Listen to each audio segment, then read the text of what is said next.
everybody, and welcome to this week's episode of Your Manchester with me, Miss Belinda Scandal. On the show today, we're looking at a village that just seems to have ceased to exist. We're also talking about a comedian, the first comedian to have her own show at the Opera House. Oh yes, and if that's not enough, we're looking at the launch of Lizzie. This is how your show's looking.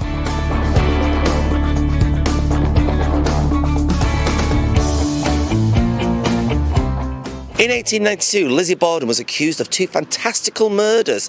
Now then, how are the people at Hope Mill Theatre going to turn this into a musical? And how the heck are they going to portray sex, rage and bloody murder on the stage? Let's find out.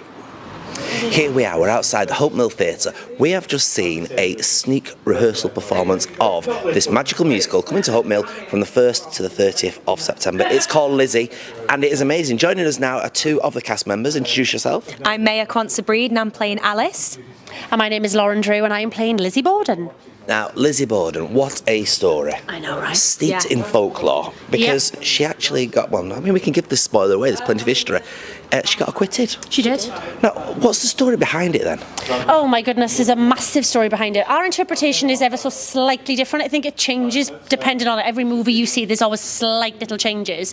But Lizzie Borden was someone that existed back in the 1800s, and she was accused of the murder of her parents, and she murdered them in the most gruesome way possible, which was with an axe.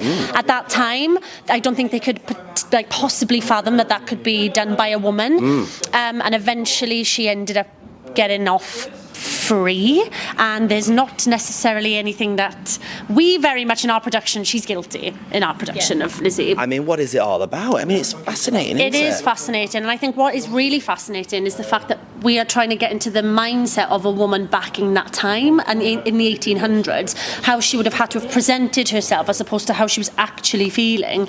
And in our production, we look into her psyche and how she was experiencing a lot of problems, sort of sexual abuse, and there was a lot of judgment, and we have to kind of delve into those dark moments to be able to justify her murdering her parents with an axe, because obviously we're not pro-murder, but you want to be on Lizzie's side at the end of the day. And we should say we're talking 1892, a totally different era. So if a woman was going through that, I mean, there was a lot of oppression, wasn't there, for women? We've come so far in society, but yet we're not actually that far away in terms of oppression on women and queer people, and we've not actually come that far.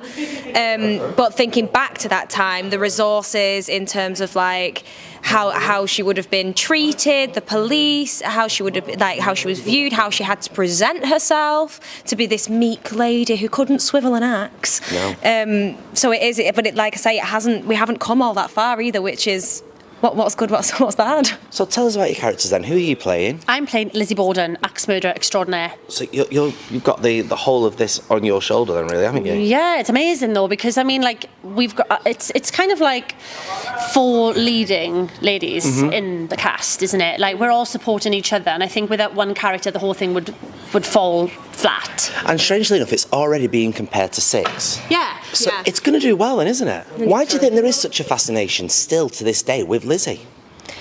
It's the dark rage, the seeing what women are capable of when they put their mind to it, and that she got acquitted for something that's so, like, in a word, like, heinous. Yeah. Like, how she managed to get away with that, and what techniques did she use, darling? And let's get to the bare bones of this show then. It's a musical. Now, normally you'd think of musicals being all frilly and happy. Obviously, with this kind of story that's in this, it's not going to be all frilly and happy. What are people going to be invited to see on the stage? There's a mixture. We definitely play about with tones so that it's a more manageable watch. So yes, the undertones are quite dark, but there are moments of light relief which keep us kind of all balanced.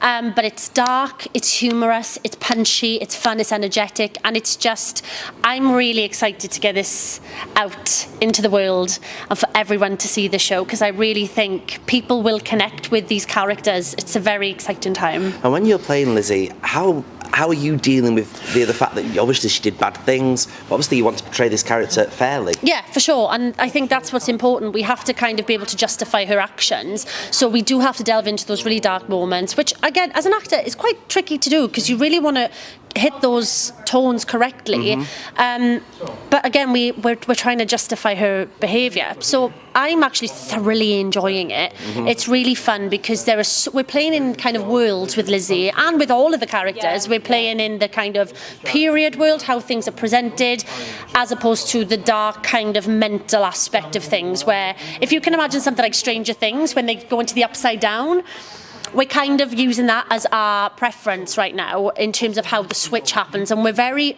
rocky. The score is very rocky, rock, punk, pop, and it reflects in the costumes as well. So I suppose I should ask then, people are already buying tickets for this. I think obviously it's at Hope Mill, so it would be a sold out event. But for those that haven't got tickets yet, and because they can see it further afield as well once it's finished here, why should people come and watch this? Because it's going to be unreal. Yeah. Honestly, like, Lauren, you've been saying it for so long since we all got that group chat. You have been like, this is one to watch. It's going to be incredible. Just like the music, the story, just everything about it is just going to be such a hit. It's just, it is epic. Like everything about it. Like I can't wait to get it out there. And it's been so lovely to do it for you today that we've had an audience and had like a really nice reception. Yeah. So then we know how where we're pushing it to. Well, for me, it's been one of them press launch days that you go to, and instantly I feel it's going to be a hit. Instantly, I know it's going to be successful. But there's a magic there already, isn't there? Oh yeah, 100%. And I think we have a luxury of it being quite a small cast, so we're very lucky to be able to establish our relationships, work on the chemistry, and we're very fortunate that everyone just clicks so well. And I think that is very important when you watch a show, and I think you can always tell that. Yeah, you're also doing our show over at Manchester Pride as well. We are. Which I am very excited about sharing this musical with everybody. That's obviously on the 27th of August. I think you're on around about 4 o'clock-ish. It's going to be amazing. In perhaps just one word, sum up this musical. Like electric. Electric, yeah, you're right. I would say a smash hit. That's 2 words. We can hyphenate it. Thank you so much for your time today. Make sure you check out Hope Mill Theatre 1st to the 30th of September. It is going to be electric and a smash hit.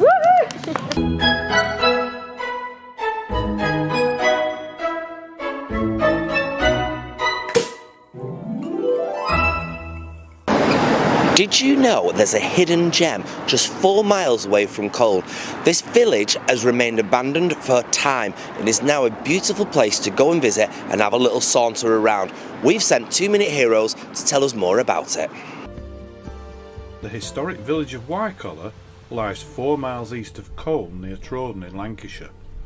The village forms part of the Wycoller Country Park and lies in a valley known as Wycoller Dean.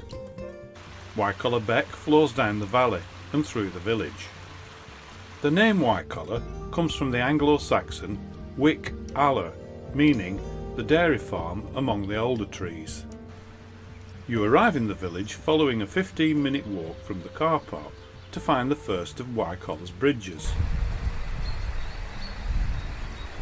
The 15th century Packhorse Bridge is a substantial twin-arch bridge. It is sometimes referred to as Sally's Bridge, after Sally Owen, mother of Wycoller's last squire. Wycoller's bridges were all built in different centuries, using different construction techniques, and cross Wycoller Beck. The oldest bridge, the Clam Bridge, is listed as an ancient moss slab laid across the beck. The bridge is thought to possibly date back as far as the Neolithic period. The Clapper Bridge is also an ancient monument that was built in the 18th and early 19th century. It is formed of 3 stone slabs sitting on 2 piers. The bridge had grooves in it formed by the weaver's clogs that were apparently chiselled flat by a farmer whose daughter fell and was fatally injured on the bridge. It is also known as Weaver's Bridge or Hall Bridge. Wycoller Beck is fed from 2 smaller cloughs, Smithy Clough and Turnhole Clough, that channel rainfall from the surrounding hills and moors. The cloughs join east of the village, the larger beck flowing down the narrow valley, through the village and onto Colne Water, which eventually joins the River Calder in Burnley. The Trawden Forest area has specialised in cattle and sheep rearing for hundreds and possibly thousands of years. In the 14th century, part of the Troden Forest area was divided into 5 large farm estates, known as vaccaries. The stone fence walls above the village are evidence of the vaccary farm system. The vaccary walls here are built in straight lines and constructed from large upright millstone grit slabs, with their lower sections sunk into the ground. It is thought that the walls were deliberately built with gaps to allow sheep to pass from field to field, but not cows. Wycoller Hall was built originally by the Hartley family in 1550 and extended in the late 18th century by then owner Squire Henry Cunliffe. Allegedly a keen gambler, Cunliffe borrowed money against Wycoller Hall to fund the building work. He died heavily in debt in 1818, and following his death, stones from the hall were plundered to build nearby houses and other structures. The hall later fell into ruin and is reputed to be haunted. The 16th century hall is believed to have been the inspiration for Ferndean Manor in Charlotte Bronte's novel Jane Eyre. The Bronte family lived at the parsonage in Haworth, just 10 miles away, and Charlotte would have passed through here on her way to Gawthorpe Hall in Burnley when she went to stay with the Kay Shuttleworth family. Charlotte's description of Ferndean Manor when approached from the old coach road fits Wycoller Hall quite closely. By the late 18th century, many of the villagers were working as home-based handloom spinners and weavers. In the 19th century, the development of the power loom and the factory system led to the villagers' economic decline. By 1871, all the weavers had moved to nearby towns to work in the mills. Over 35 houses were abandoned and fell into ruin, and by 1896 the majority of the villagers had moved away from the village and it was virtually deserted. In the 20th century the village houses were modernised. Wycoller Country Park today is one of the prettiest country parks in Lancashire, a haven for historians, ideal for walkers and a great place to come and explore. Why not come and see for yourself? Now, there's a comedian I've had my eye on for a while. She's called Rachel Fairburn, and she's worked her way up through the ranks, so much so that she's got her own show coming to the Opera House. But what makes that show so special is that she's the first female comedian to have her own show at the Opera House for years. I spoke to her earlier last week to find out more. Tell us all about it. Well, it's my biggest tour yet, and it's 30 odd dates around the UK. Basically, I'm trying to answer the question, how did you get into comedy? Because a lot of people ask me, and people ask me in different ways. It depends who's asking me, so I explore that a little bit. But I do touch on the fact that I used to be very, very shy and a very sort of insular, quiet person, especially when I was a kid. Oh, God, I barely spoke. And now I'm a stand-up comedian, so we sort of look at that a little bit. So this being the focus into your journey into comedy, how did it begin for you? And why comedy? It's a risky business, isn't it? Well, I've two things, and I'll talk about this in the show, two things that I've always been interested in, horror and comedy. Love horror movies, love anything spooky, anything scary, anything supernatural, and love laughing. So two things that have always been a mainstay throughout my life. But when I was very small, I used to sort of do little, because I was so shy apart from within my immediate family. I used to do little, you'd be like, oh, be in the living room at 10:30, I'm doing a show. And you'd do a little show for your family, that kind of thing. And I used to do that. And I used to write sort of funny stories for my mum to entertain her, because mum's got a great sense of humour. So if my mum laughs at something, it's good. And my mum used to say, you're very shy. If you did stand up, and I just think, is this woman insane? Because that's the worst thing I couldn't imagine doing. And I did a course on stand-up comedy. I saw an advert in the paper once and I thought, you know what, I'm going to do it. And I did it. And then that was it. I just, as shy as I was and as insular as I was, I just started doing stand-up, and it changed everything. The other side of the coin, we've got your connection with Miss Victoria Wood and Patrick Kilter, all these fantastic comedians. Perhaps first of all, talk about your connection. What is the connection between you and Miss Victoria Wood? Well, very exciting. I am the first female comedian since Victoria Wood to play Manchester Opera. female Mancunian comedian to play Manchester Opera House since Victoria Wood, which says to me, we need to get more female Mancunian comedians on the stage. That's what I think. Oh, there's only a few that can do it.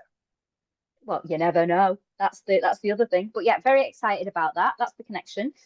So yeah, when I do Manchester Opera House on the 9th of September, I'll be very much thinking of the last female Mancunian comedian to do it was Victoria Wood. So pressure's on. As much as people call it stand-up comedy, it is one heck of a monologue, isn't it? Yes, yeah, and this is it. You write something yourself. You've done all the work yourself. You rely on yourself, and then when I come to have to learn my show, I'm like, oh God, I can't learn this. I don't know it.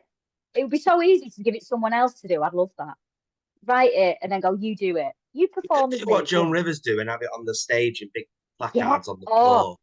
I mean, she did, didn't she? She used to have everything on the floor, but so bang, bang, bang, so quick. Yeah. A lot of shows that are coming that I've been to the Opera House and Palace Theatre in Manchester, that they've required no interaction. What about hecklers? Are people joining in? A lot of comedians like that. A lot of comedians don't. What's your thoughts? Well, it's strange because I don't mind, when it's your own show, people tend to be like, well, we've come to see you, so we want to just see the show. But what I'm going to do is I come out now before the show to introduce a support act, so you can have a little bit of interaction, a little bit of chat, talk about where you are. If anyone wants to butt in, they can butt in. Then have a little bit of a conflab with them. But then once the show starts, it's like, shut up now. You're going to have to listen to this. That's very Carol Burnett. So you're taking upon the greats there, because they used to, all the things the tools that you're mentioning have been used by the greats. You mentioned it being a journey, but where do you want to be in, say, 5-10 years? What would be the ultimate for you? Oh, well, I don't know. So this is the strange thing. When people go, oh, what do you see yourself doing? I sometimes can't believe that I'm doing the job that I want to do. My aim when I started doing comedy was, I want to leave my rubbish job and I want to become self-employed as a stand-up comedian. And I've done it. And I'm like, I've done it. I don't have to go to shit jobs anymore. I'm just happy, So but also I very much go with the flow. So I'm like, I'd love to do that. I'd love to be on this. Oh, I'd love to do this TV show or whatever. But I don't ever sort of feel bitter that I'm not doing it, if that makes sense. I always think opportunities will come along. Let's roll with it. Let's see what happens. But as long as I'm doing shows, creating stuff, getting out there and gigging, I'm happy. That's amazing. Now, this, like you say, is coming to the Opera House on the 9th of September. I ask everybody this when I do an interview: why should people come and watch this show? If you want to just have a laugh and a good night out, come and watch. There'll be a bit of banter at the beginning, there's a support act, and then there's a show of an hour and a bit. And we're in a cost of living crisis. I appreciate every single person that's bought a ticket. If you buy a ticket, you will have a good laugh. Excellent. Rachel, thank you so much for your time. Well, that's it for this week's episode of Your Manchester. Join us next week, as in studio will be Hayley Cartwright and Mark Llewellyn, as we discuss all the things leading up to Pride. It's going to be a marvellous episode. Make sure you tell your friends to like and subscribe our channel. Till then, thanks for watching this week's episode of Your Manchester. I suppose I should get back in the bar.